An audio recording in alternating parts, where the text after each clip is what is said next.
Hi, my name is Haley Stevens, and today I want to talk about cervical cancer. I want to give you more information because a year ago I was diagnosed with cervical cancer, and there are ways to lower your risk, and I want people to be aware of that. Worldwide, cervical cancer is the third most common type of cancer in women. It's much less common here in the United States due to the routine use of pap smears. Cervical cancer starts in the cells on the surface of the cervix. Cervical cancer usually develops very slowly. There's a precancerous condition called dysplasia, which is 100% treatable if detected early on a pap smear. It can take years for the precancerous change to turn into cervical cancer. Most women who are diagnosed with cervical cancer today have not had regular pap smears, or they've not followed up with an abnormal pap smear. Risk factors for cervical cancer include not getting the HPV vaccine, poor economic status, and women whose mothers took the drug DES during pregnancy, which was given out in the early 60s to prevent miscarriages, and also a weakened immune system. Early cervical cancer usually goes by unnoticed, except for by pap smears, because it has no symptoms. Symptoms that may occur with early cervical cancer are abnormal vaginal bleeding before periods, between periods, after intercourse, or after menopause. A continuous vaginal discharge is often another symptom that may be seen, and periods being very heavy and lasting longer than usual. Cervical cancer can spread to the bladder, intestines, lungs, and liver. Patients with cervical cancer do not usually have problems unless it's advanced and spreads. Symptoms of advanced cervical cancer are completely different. They include back pain, bone pain or fractures, fatigue, leaking of urine or feces, leg pain, loss of appetite, pelvic pain, single swollen leg, or weight loss. Precancerous changes of the cervix and cervical cancer cannot be seen with the naked eye. Special tests and tools are needed to spot such conditions. The reason why it's not as common in the U.S. is because of the pap smears. It's very recommended to have pap smears routinely after having intercourse, usually around about 3 years after having sexual intercourse. They ask you to have a pap smear, or at the age of 21 for females. And these pap smears screen for precancers and cancer, but they don't make a final diagnosis. If abnormal changes are found, the cervix is usually examined under magnification. This is called a colposcopy, which is a biopsy, and they take off a small part of a tissue and send it off to a lab for further examination. A cone biopsy can also be done.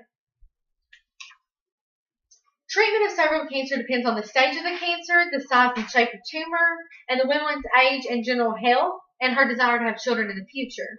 Early cervical cancer can be cured by removing or destroying the precancerous or cancerous tissue. There's various surgical ways in order to do this without removing the uterus or damaging the cervix, so that a woman can still have children in the future. Depending on the stage of the cancer and the size of it, and the woman's health. If she's younger and still wanting to have children and she's healthy, then of course they're not going to want to try to have a hysterectomy off the jump street. They're going to want to wait and try to do other surgeries, such as the LEEP surgery. It's the loop electrical excision procedure, which uses electricity to remove the abnormal tissue. There's also cryotherapy, which freezes the abnormal cells, which I personally have done, and they've done multiple times, and it's not treated my cancer. My cancer has come back and has progressed even further. There's also laser therapy, which uses a light to burn abnormal tissue. If the cervical cancer is more progressed, or if the woman is of an older age, a hysterectomy is usually the option.